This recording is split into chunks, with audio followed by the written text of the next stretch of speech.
전 시간 내용 잠시 살펴보겠습니다. 사울이 악령에게 고통당하자 그 땅의 모든 백성들마저 영적 침체에 빠지게 됩니다. 그 상태에서 블레의 족속이 거인 골리앗을 앞세워 이스라엘에 침략합니다. 양쪽의 병사들이 서로 대치한 상태에서 이 골리앗이 무려 40일 동안 이스라엘을 모욕합니다. 정말 치욕스러운 모욕을 당해도 그 누구도 나서지 못합니다. 너무 두려웠기 때문이죠. 자, 이 상태에서 소년 다윗이 골리앗을 향해 놀라운 믿음의 선포를 합니다. 자, 우리 47절, 12장 41절이요. 시작. 또 여호와의 권하심이 칼과 창에 있지 아니함을 이 무리에게 알게 하리라. 전쟁은 여호와께 속한 것인즉 그건 너희를 우리 손에 넘기시리라. 다윗이 자신의 물매로 거인 골리앗을 단숨에 무너뜨리고 그의 칼로 골리앗의 목을 베었습니다. 사울의 아들인 요나단도 용사 중에 용사였지만 그 모욕을 다 듣고도 꼼짝 못했습니다. 골리앗이 키가 3m가 되잖아요. 그리고 온 몸을 갑옷으로 둘렀잖아요. 무너뜨릴 방법이 없는 거예요, 골리앗을. 자, 그 상황에서 다윗이 골리앗을 무너뜨린 이 모습을 보고 나보다 다윗이 더 큰 용사구나, 이런 생각을 품었을지도 모릅니다. 성경 본문에서 다윗을 향한 그 마음이 모든 것을 다 말해줍니다. 자, 우리 오늘 본문 18장 3절이요. 시작. 요나단은 다윗을 자기 생명같이 사랑하여 더불어 언약을 맺었으며 요나단이 자기가 입었던 겉옷을 벗어 다윗에게 주었고 자기의 군복과 칼과 활과 띠도 그리하였더라. 이 당시 상류층 사람들의 겉옷은요, 자신의 사회적 위치를 표현하는 방법이었습니다. 이스라엘 왕자인 요나단이 자신의 겉옷을 벗어 주었다는 것은 무엇을 말할까요? 또 자신의 활과 칼을 주었다는 것이 무엇을 말하죠? 그렇습니다. 나보다 다윗이 더 큰 용사구나, 정말 하나님이 다윗을 크게 사용하시겠구나, 이 마음을 다윗에게 진솔하게 표현하는 것입니다. 네가 나보다 더 큰 용사다. 사울 이후에 요나단이 이스라엘의 왕이 될 가능성이 매우 높습니다. 그가 사울의 첫째 아들이잖아요. 그리고 모든 백성들에게 사랑과 존경을 받았습니다. 또 용사 중에 용사지요, 요나단도. 자, 그 상태에서 다윗이 나보다 더 큰 용사라는 것을 인정했다는 것은요, 다윗을 하나님이 왕으로 택하셔도 괜찮다는 것입니다. 다윗과 요나단의 관계에서는 이런 것이 문제가 되지 않는다는 것입니다. 그래서 이 두 사람이 하나님을 사이에 두고 언약을 맺은 것입니다. 언약. 그 이후에 전개되는 상황을 보면 다윗이 백성들에게 사랑과 존경을 받는 모습에 사울이 질투심을 느껴요. 그 질투심을 느끼고 다윗을 계속 죽이려 합니다. 그래서요, 다윗의 생명이 사울 때문에 위태한 순간 이 요나단의 도움으로 다윗이 극적으로 탈출합니다. 생명을 건지는 거예요. 앞으로 이제 그 내용이 나오거든요. 다윗을 자기 생명처럼 사랑했기에 큰 도움을 준 것입니다. 사실 다윗과 요나단의 관계는요, 이 사회에서는 쉽게 이해가 되지 않는 관계입니다. 심지어 피를 나눈 형제조차도 권력 때문에 원수가 되기도 해요. 이 권력 앞에서는요, 부모 자녀 관계도 때로 원수가 되기도 합니다. 내 권력의 길에 가장 방해가 되는 사람을 내 생명처럼 사랑한다는 것 자체가 불가능합니다. 성경 본문에서 요나단이 다윗에게 보여주는 사랑과 우정이 세상적으로는 불가능하지만 오직 신앙 안에서는 가능합니다. 왜 그럴까요? 자기 욕심이나 야망보다 하나님의 뜻이 더 중요하기 때문입니다. 그렇습니다. 나보다 하나님을 더 사랑하는 자는요, 세상 사람들이 볼 때 불가능한 것을 쉽게 해냅니다.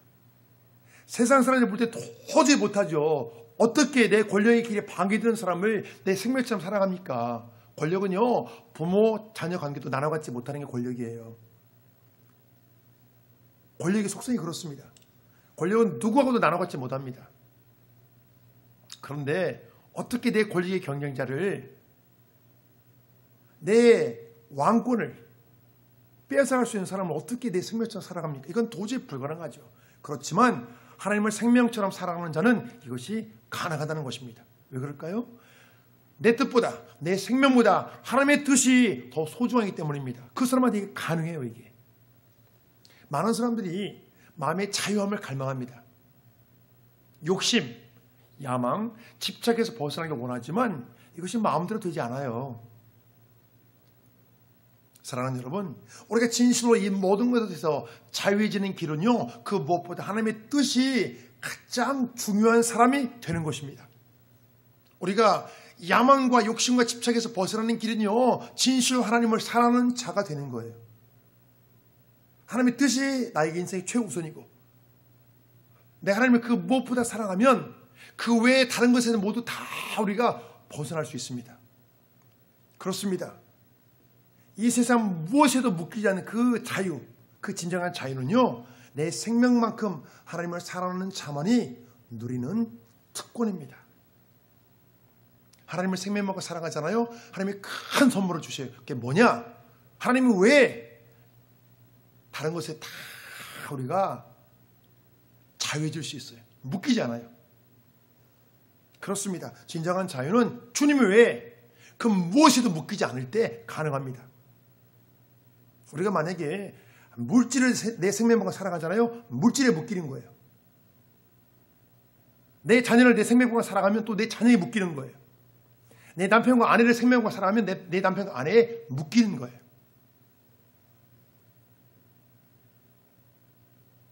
그렇지만 우리가 주의 말씀하옵소서, 제가 듣겠나이다, 이 고백이 쉬워지잖아요. 그때 비로소 내적인 자유함을 우리가 마음껏 누리게 될 것입니다. 다윗이 골리앗을 무너뜨린 이후에 사울과의 관계에서 변화가 생겼습니다. 왕궁과 자신의 집을 오가며 양을 키웠잖아요. 양을 돌봤는데 이제 사울 곁에 계속 머물러야 했습니다. 세상적인 관점으로 보면 다윗은 성공하고 출세한 것이 맞지만 성공 뒤에 전혀 예상치 못했던 큰 위기가 찾아옵니다. 다윗의 명성을 하나님 높여 주시자 많은 변화가 생겼습니다. 사울이 다윗에게 더 많은 것들을 맡긴 거예요. 자, 오늘 말씀 본문 5절이요. 시작. 다윗은 사울이 보내는 곳마다 가서 지혜롭게 행하며 사울이 그를 군대의 장으로 삼았더니 온 백성이 합당히 여겼고 사울의 신하들도 합당히 여겼더라. 사울이 내 보내는 전투 현장마다 다윗이 모두 다 승리했습니다. 그 결과 다윗을 지휘관으로 삼았더니 모든 백성이 다 기뻐한 거예요. 너무 좋아하는 거예요. 예, 다윗이 너무 잘하니까, 너무나 모든 일 잘하니까 다윗을 세워주니까 백성이 다 너무 좋아하는 거예요. 사랑하는 여러분, 한낱 목동에 불과했던 다윗, 이 다윗이 지휘관이 된 것은요, 굉장히 파격적인 발탁이라고 말할 수 있습니다. 자, 물론 전투에 나갈 때마다 하나님이 지혜와 능력을 주셨지만 다윗 역시 최선을 다했을 거예요. 이게 다 합력하여서 뛰어난 능력으로 발휘된 거예요. 하나님이 도와주시고 나도 최선을 다하고 이게 같이 모아져야 역사가 일어나거든요. 문제는요, 다윗의 탁월함 때문에 큰 위기가 찾아왔다는 것입니다.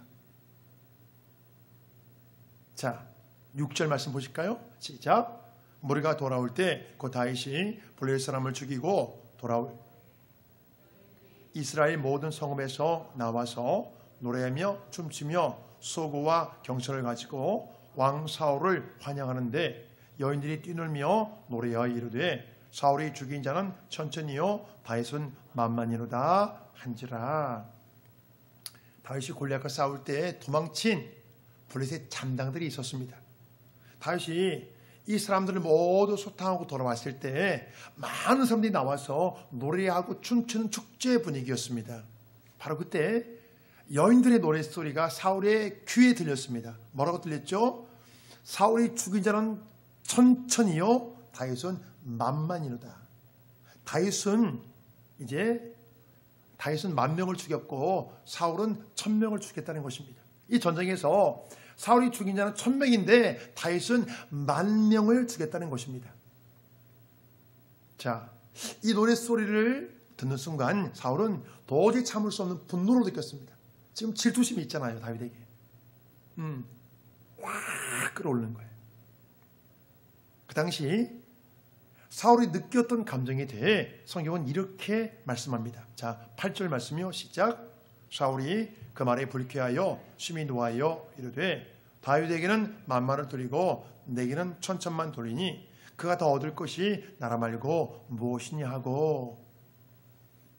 이 노랫소리가 사울의 마음을 자극한 것은 맞지만요, 사실 이 상황은요, 사울이 그토록 매달렸던 백성들의 마음이 그대로 표현되는 것입니다. 백성들의 마음이 지금 점점점 사울에게서 떠나가고 있는 거예요. 왜 그렇게 되었을까요? 사울이 하나님을 사랑하지 않기에 백성들도 사울을 이제 점점 사랑하지 않는 것입니다. 이 모든 것이 사울이 하나님께 버림받은 결과예요. 사울이 점점 더 비참해지는 과정을 통해 사람이 하나님께 버림받는 것이 얼마나 무서운 결과를 낳는지 우리가 잘 배울 수 있습니다. 사울을 볼 때 백성들의 마음이 점점 다윗에게로 옮겨가자 질투심이 나서 견딜 수가 없습니다. 다윗을 사랑하고 신뢰했던 그 마음이 이제 미움으로 변합니다. 바로 그때부터 사울이 다윗을 주목하기 시작했습니다. 그날로 사울이 다윗을 주목하였더라. 이것이 뭘로 의미하죠? 질투심이 가득 찬 눈초리로 너 다윗 이놈, 다윗 이놈 이렇게 살펴본 거예요. 너 이놈 이렇게 하는 거예요. 계속. 사울은 이때부터 다윗을 권리의 경쟁자로 보았습니다. 다윗이 백성들과 결탁하여 내 왕권을 빼앗을지도 모른다는 염려와 두려움에 사로잡히게 간 거예요. 마침내 사울이 마음속으로 품고 있던 다윗에 대한 분노가 이제 폭발해버렸습니다. 보실까요? 자, 10절 말씀이요. 시작. 그 이튿날 하나님께서 부르시는 악령이 사울에게 힘있게 내림에 그가 집안에서 정신없이 떠들어대므로 다윗이 평결과 같이 손으로 수금을 타는데 그때 사울의 손에 창이 있는지라. 그가 스스로 이르기를 내가 다윗을 벽에 박으리라 하고 사울이 그 창을 던졌으나 다윗이 그 앞에서 2번 피하였더라. 다윗이 미워지니까 다윗의 모든 것이 마음에 들지 않습니다. 그 미움으로 인해 다윗을 죽이고 싶은 이제 그런 충동이 막 생긴 거예요. 너무 미우니까. 이 말씀에서 하나님이 부리신한 악령이는 그 뜻은요, 능동적으로 하나님의 악령을 부리신다는 것이 아니라 이 악령이 하나님의 통제 아래에 있다는 것입니다. 그래서 그 표현을 이렇게 한 거예요. 사울의 마음속에 질투와 미움과 불평과 원망이 가득하니까 결국 악령이 또다시 찾아온 것입니다. 악령이 좋아하는 사람의 마음 상태가 있습니다. 굉장히 중요한 얘기예요. 악령이 좋아하는 사람의 마음 상태가 있어요. 어떤 마음을 좋아할 거예요, 악령은? 우리가 기뻐하고 감사하며 내 마음의 사랑과 관용이 넘치잖아요. 그러면 악령이 마음의 빈틈을 발견하지 못해요. 기쁨과 감사가 넘치고 사랑과 관용이 넘쳐요. 하나님이 기뻐하신 선한 마음이 내 마음에 넘치잖아요. 악령이 빈틈을 찾지 못합니다. 그런데요, 반면에 사울처럼 질투하고 미워하고 불평하고 원망하면 악령은 그 악한 마음을 먹이 삼아 또 찾아옵니다. 우리가 질투하고 미워하는 거, 불평하고 원망하는 거, 이것이 얼마나 어리석은지 몰라요. 왜냐하면 악령이 틈타거든요. 악령이 그 마음을 먹이 삼아 틈탑니다. 냄새나는 곳에 뭐가 들끓죠? 파리하고 모기가 들끓잖아요. 냄새를 맡고 오잖아요. 똑같아요. 이게 원리가. 영적 원리 똑같습니다. 우리 마음에 하나님이 싫어하는 마음들, 질투, 미움, 불평, 원망 이런 마음이 들끓잖아요. 마귀가 찾아와요. 그 마음속을 먹이 삼아. 그래서 우리 입으로 불평하고 원망하는 것이 얼마나 미련하고 어리석은 짓인지 몰라요. 그게 마치 자석이 쇠붙이를 끌어당기듯이 악한 마음이 악령을 끌어당깁니다. 그래서 악순환의 늪에 빠지는 거예요.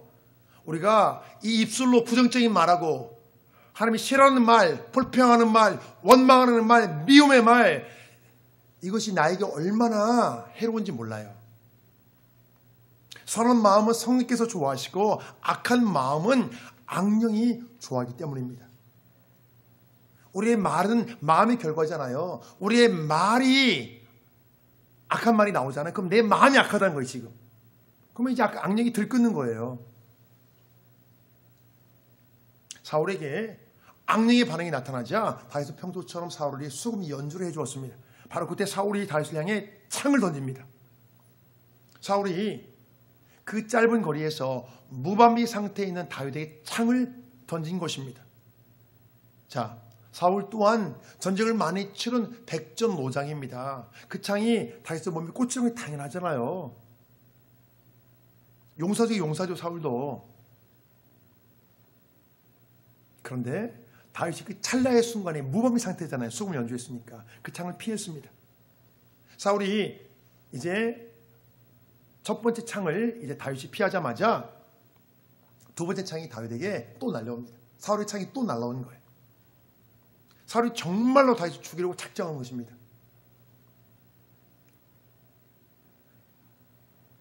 성경 본문은요, 다윗이 두 번째 창도 피했다고 말씀하지만 사실 이것은 전적으로 하나님이 지켜주신 것입니다.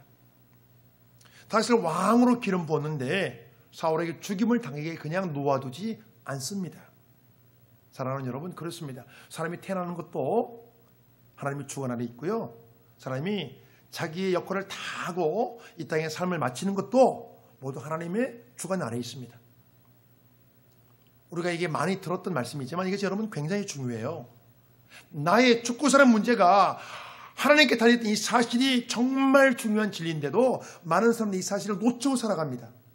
우리가 정말로 나의 죽고 사는 문제가 하나님께 달려있다면 사랑하는 여러분, 우리 신앙생활하는 모습 달라져요.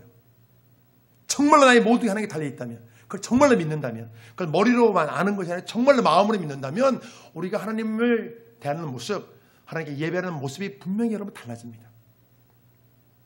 사랑하는 여러분, 그렇습니다. 나의 죽고 사는 문제가 오직 하나님께 달려있던 이 사실을 잘 기억하시고 전심으로, 내가 정말 전심으로 하나님을 의지하는 자가 가장 지혜로운 자입니다. 나의 생명이 하나님께 달렸어요. 나의 생사 화복이 하나님께 달렸어요. 사울이 다윗에게 창을 던진 이 상황에서 만약 우리가 다윗이라면 어땠을까요? 큰 상처를 받았을 것입니다. 아니, 나는 사울왕을 위해 그토록 충성을 다했는데 왜 나를 죽이려 하지? 내가 만약 직장에서 최선을 다했는데 직장 상사가, 직장 대표가 나를 내쫓으려 하면 상처가 되잖아요. 난 이렇게 충성을 다했는데 왜 그렇지 나에게? 그런 거 똑같은 거예요. 우리가 사람 관계에서도 이런 마음의 상처를 받을 수 있어요. 나는 진심으로 대하고 정말 정성을 다해 잘했는데 뒤에서 나를 비방합니다. 나를 모략합니다. 나의 선한 마음에 날카로운 창을 던집니다. 나를 죽이려 하는 거예요. 나는 정말 잘해줬는데. 그럴 수 있잖아요, 우리가 정말 이런 상황이 닥치면 내가 과연 어떻게 될지 많이 고민이 될 것입니다. 다윗도 역시 마음의 상처를 받았을 거예요. 자, 사랑하는 여러분, 중요한 것은요, 상처를 받은 이후의 반응입니다. 우리가 상처를 받은 것은 어쩔 수 없지만 반응은 전부 다르게 할 수 있거든요. 다윗은 비록 마음의 상처를 받았지만 그 상처를 딛고 사울을 예전과 똑같은 마음으로 대합니다. 두 종류의 반응이 있어요. 상처에 매몰되는 사람이 있고요. 상처를 딛고 그 다음으로 나가는 사람이 있습니다. 상처에 매몰되어 있잖아요. 계속 거기만 뱅뱅뱅 맴도는 거예요. 더 이상 나가지 못해요. 하지만 상처를 딛고 그 다음으로 나가는 사람이 있습니다. 상처와 아픔에 매몰되는 사람이 있고 상처와 아픔을 딛고 그 다음으로 나가는 사람이 있다는 거예요. 이건 우리의 선택이에요. 내가 상처와 아픔에 계속 매몰돼서 그 주위만 맴도는 삶을 살 것인가, 아니면 상처와 아픔을 딛고 그 다음으로 나갈 것인가, 이건 나의 선택이에요. 다윗은요, 상처와 아픔을 딛고 그 다음으로 나갔습니다. 결코 보복하지 않았어요. 거기에 머물러 있지 않았어요, 다윗은. 그거 누구도 쉽지 않지만 다윗이 항상 하나님 앞에서 살았기에 이것이 가능합니다. 자, 다윗의 시편이에요. 시편 16편 8절이요. 시작. 내가 여호와를 항상 내 앞에 모시며 나의 오른쪽에 계심으로 내가 흔들리지 아니하리로다.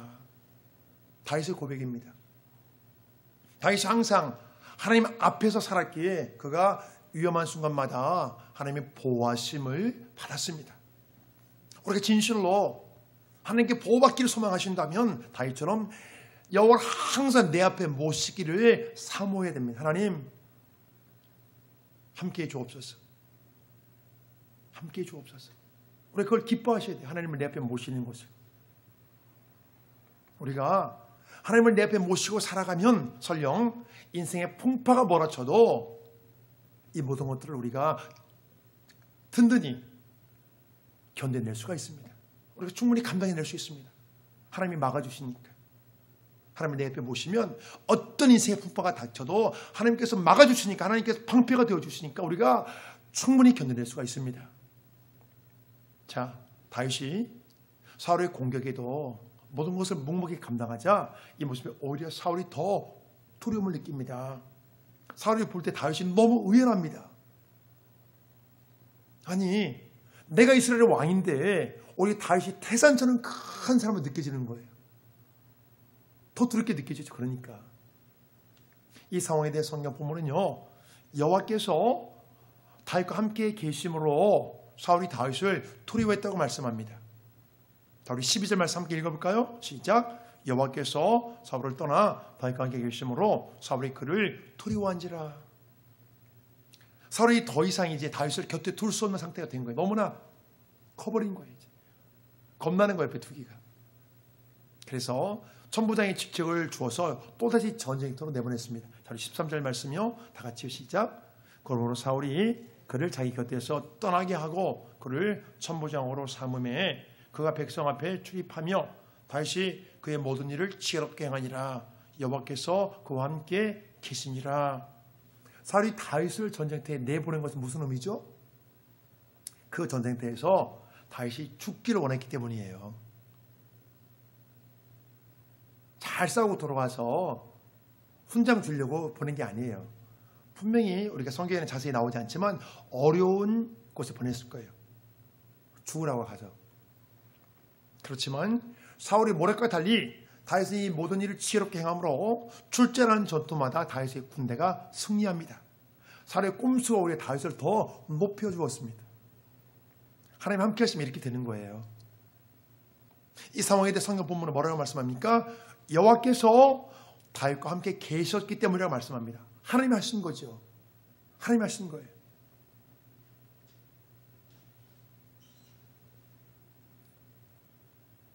만일 사랑하는 여러분, 그동안 나에게 당신은 정말로 하나님과 동행하는 사람 같아요.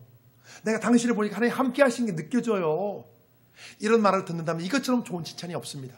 우리 이런 말씀 듣기를 사모하셔야 돼요. 내가 집사님을 보니까, 내가 목사님을 보니까 정말 집사님은, 정말 목사님 하나님 함께하는 사람 같아요. 이게 느껴져요. 정말 이것처럼 좋은 칭찬이 없어요. 우리가 표현할 수 있는 최고의 칭찬은요, 하나님이 함께 하신다는 것입니다. 여호와께 함께 계신다는 거예요. 내가 당신을 보니까 하나님이 함께 하심이 느껴져요. 이것처럼 좋은 칭찬이 어디 있어요? 이런 말씀 듣기를 사모하세요. 내가 집사님을 보니까 정말 하나님 함께 하심이 느껴져요. 정말 은혜가 됩니다. 정말 좋은 말이잖아요. 그렇습니다. 그 무엇보다 하나님이 나와 함께 계심을 기뻐하시고 또 그 무엇보다 이것을 가장 한번 사모해 보십시오. 아, 하나님이 정말 함께하는 거, 그런 사람이 되면 좋겠다. 그런 말을 들었으면 좋겠다. 그래야 우리가 인생에서 승리합니다. 그래야 우리가 무엇을 하든지 하나님 안에서 형통할 수 있습니다. 하나님 함께 하셔야 나아가. 이것을 나도 느끼고 또 주변 사람도 이것을 느낄 수 있어야 돼요. 나를 통해서. 아, 저 사람 하나님 함께하는 사람이라, 함께하는 목회자다. 저도 그런 말 듣고 싶거든요. 내가 목사님 보니까 하나님 함께 하시면 느껴져요. 목사님은 정말 하나님 함께하는 분입니다. 이것처럼 좋은 칭찬이 어디 있어요? 다윗의 이 승리를 보고 모든 백성들이 기뻐하며 다윗을 사랑했지만 사울은 전혀 기쁘지 않았어요. 아니, 죽으라고 했는데 승리함이 돌아왔잖아요. 그래서 다윗이 또다시 두려워진 거예요. 아니, 죽으라고 내보냈는데 크게 승리한 거예요. 자, 15절 말씀 보실까요? 시작. 사울은 다윗이 크게 지혜롭게 행을 보고 그를 두려워했으나 온 이스라엘 유다는 다윗을 사랑하였으니 그가 자기들 앞에 출입하기 때문이었더라. 사울이 다윗을 내쳤기에 왕궁을 떠나 전쟁터에 나간 거예요. 죽으라고 내보냈잖아요. 사울은 이 다윗이 죽고 망하기를 원했지만 다윗은 이 모든 상황이 천하유복이 되어 오히려 더 크게 성장합니다. 물론 이 모든 것은 하나님이 다윗과 함께 계셨기에 가능했습니다. 하나님이 다윗과 함께 계셨기에. 그렇습니다. 사랑하는 여러분, 우리가 이 세상을 살아갈 때 가장 중요한 것은요, 하나님이 나와 함께 계시는 거예요. 함께 하시는 거예요. 하나님 나를 통해 역사하시는 거예요. 이게 가장 중요합니다. 이것만 되면 다 되는 거예요. 하나님이 나를 통해 마음껏 역사하시면 다 되는 거예요. 하나님 역사를 누가 막죠? 하나님 역사를 누가 막아요? 우리가 막아요, 실은. 하나님 마음껏 역사하기 원합니다. 그런데요, 그 역사를 다른 것이 막는 거예요. 나의 작은 믿음이 막는 거예요. 나의 부정적인 생각이 막는 거예요. 하나님 역사할 때는요, 우리의 마음을 통해 역사합니다. 내 마음이 긍정적인 마음이 되고 우리가 믿음이 이제 우리 큰 믿음이 될 때 하나님이 마음껏 이 마음을 통해 하나님께서 역사하시는 거예요. 내 마음에서 가로막잖아요. 하나님 절대 역사하시지 않습니다. 영적 원리가 그러거든요. 내 마음에서 먼저 인정하고 믿음으로 시인하고, 그래서 말씀하잖아요. 입술로 시인을 하고 믿음을 고백하라고. 여러분, 그게 참 중요해요. 이거 되지 않겠는데? 이거 안 되는데? 그럼 하나님 절대 하나님 역사하지 않아요. 내 생각에서, 내 입술에, 내 마음에서 하나님 하시면 된다. 우리 항상 그렇게 여러분 고백하셔야 돼요. 안 되는 거 어디 있어요? 하나님 하시면. 안 될 것 같은데? 이 생각 여러분 싸워야 돼요. 안 될 것 같은데 자체가 없어야 돼요, 머릿속에서. 어려워도, 아니, 그래, 어려워. 하나님 하시면 되지. 이게 딱 붙어야 돼, 입술에. 하나님 하시면 되지. 어려운데? 어려운 게 어디 있어요? 하나님 하시면 다 되죠. 하나님 하시면 못할 수가 없는 거예요. 그 입술에 붙어요. 하나님, 제가 볼 때 어렵지만 하나님 하시면 가능하다 믿습니다. 항상 우리가 그렇게 고백하셔요. 그래 하나님께서 역사하는 사람이 되는 거예요. 이 세상 그 누가 성경 본문에 다윗처럼 분리할 수 있습니까? 그 땅의 최고 권력자가 다윗을 미워합니다. 죽이려 해요. 다윗보다 불리한 사람이 누가 있어요, 이 세상에. 최고의 권력자가 죽이려 하는데. 그가 죽기를 바라고 전쟁터로 내몰았지만 하나님이 다윗과 함께 계심으로 이 모든 것이 전화위복이 되었어요. 모든 것이 합력하여 선을 이루었어요. 이게 하나님의 역사입니다. 다윗의 상황보다 내가 불리해요? 그 누구가 다윗보다 불리할 수 있습니까? 그런데 이 모든 것이 합력하여 전화위복이 되었다니까요. 하나님이 함께 하시니까. 사랑하는 여러분, 위기가 영광의 기회가 되고 사울이 쳐놓은 죽음이 덫이 오히려 다윗을 더 높이는 치료대가 되었습니다. 하나님 역사하시면 그렇게 되는 거예요. 죽음의 덫이 치료대가 됐어요. 치료대. 다윗이 맡겨진 임무를 지혜롭게 행함을 보고 모든 백성이 다윗을 더 사랑하게 되었습니다. 하나님 점점 다윗을 백성을 인정받게 해서 이제 왕으로 만들어 가시는 거예요. 이제. 사랑하는 여러분, 이 형통의 복을 간절히 우리가 소망하심으로 이 복을 우리가 모두 받아 누리시면 좋겠습니다. 창세기에 나오는 요셉도 이 형통의 복을 받았습니다. 형통의 복. 노예의 신분으로 애굽에 팔리던 자가 감옥에 들어갔잖아요. 결국. 그런데 애굽 총리가 되었고 그가 젊은 날에 애굽 총리가 되었습니다. 그래서 7년의 대기근에서 모두를 살려내었어요. 그 땅에 애굽뿐만 아니라 그 주변 나라 모두를 다 살려내었어요. 애굽에 와서 곡식을 사다 먹었잖아요. 주변 나라 사람들이. 다윗과 요셉의 공통점이 있습니다. 시대는 다르지만 공통점이 있어요. 하나님 역사하는 사람 공통점이 있어요. 뭘까요? 여호와께서 함께 계셨다는 것입니다. 여호와께서 함께 계셨다는 거예요. 자, 우리 창세기 39장 2절 말씀 함께 읽어볼까요? 시작. 여호와께서 요셉과 함께 계심으로 그가 형통한 자가 되어 아멘. 우리가 여호와께서 함께 계시는 이 복을 받으시면 이 세상에 아무리 요동치고 난리가 나도 내 모든 것을 하나님이 책임져 주십니다. 뿐만 아니라 나를 통하여 내 주변에서 함께 이 은혜와 복을 누려요. 나를 통해서. 여러분, 이게 정말 중요합니다. 이 형통의 복. 우리 이 복 받으셔야 돼요. 그럼 나뿐만 아니라 나와 함께 내 주변 사람들이 이 은혜와 복을 함께 누립니다. 사랑하는 여러분, 항상 하나님 함께 계심으로 총체적인 위기마저 영광의 기회가 되는 이 형통의 복이 있기를 주의 이름으로 축복합니다. 아멘.